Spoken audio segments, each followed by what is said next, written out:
Salam makan sehat. Mari makan sehat agar tetap sehat. Masih tentang mengasihi musuh, saudara. Musuh kok dikasihi?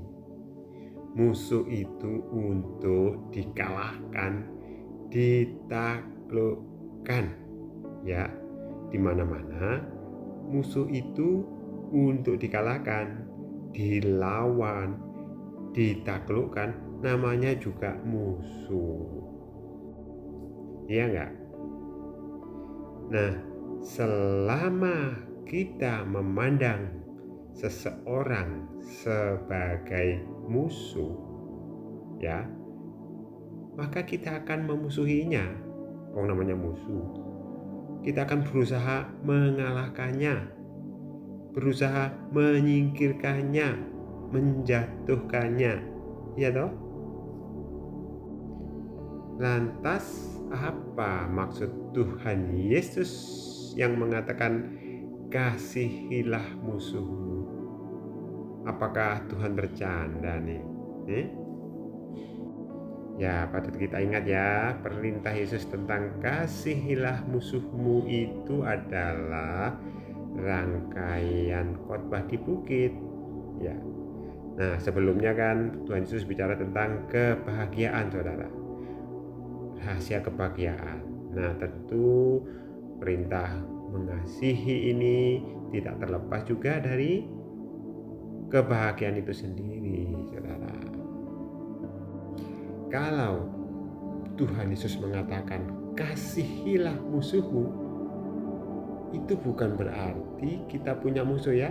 Sekali lagi ya, kalau Tuhan Yesus mengatakan kasihilah musuhmu, bukan berarti kita punya musuh. Saya yakin yang dimaksud adalah kita harus mengasihi orang yang memusuhi kita, ya. Jadi mungkin orang tersebut menganggap kita sebagai musuh, tapi kita belum tentu menganggap orang tersebut sebagai musuh, saudara, ya.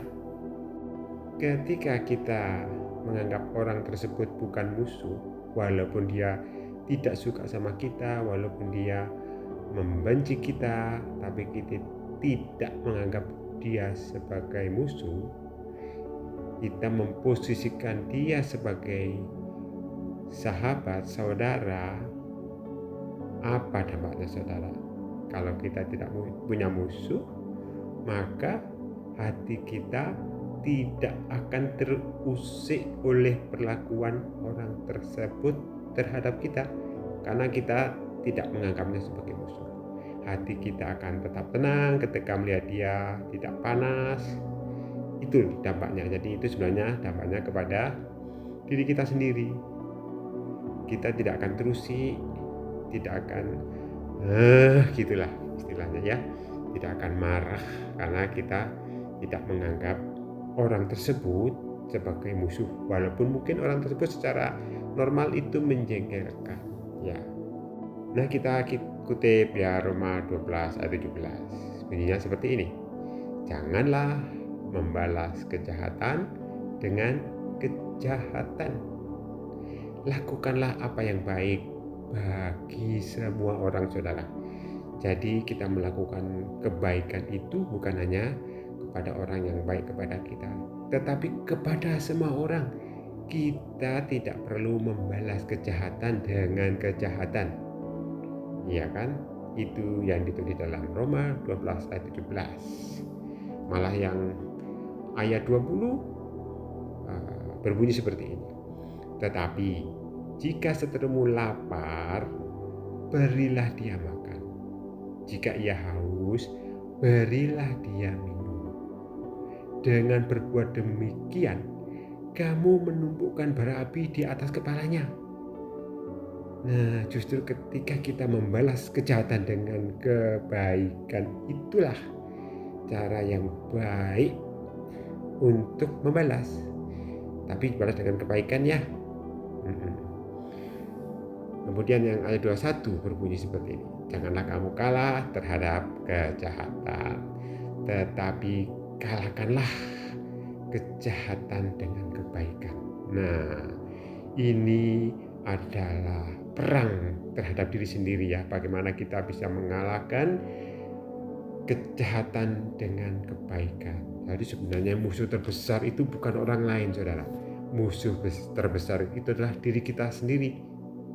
Bagaimana kita menguasai diri kita dalam merespon perlakuan orang terhadap kita. Itu. Nah, penguasaan diri itulah kuncinya. Itu adalah buah roh terakhir ya. Coba kita baca di Galatia 5 ayat 22 sampai 23. Tetapi buah roh ialah kasih, sukacita, damai sejahtera, kesabaran, kemurahan, kebaikan, kesetiaan, kelemah lembutan, penguasaan diri. Ya, dikunci dengan penguasaan diri. Ya, jadi taklukkanlah dirimu sendiri agar bisa menaklukkan orang lain. Sekali lagi, taklukkanlah dirimu sendiri agar bisa menaklukkan orang lain. Tuhan Yesus memberkati saudara.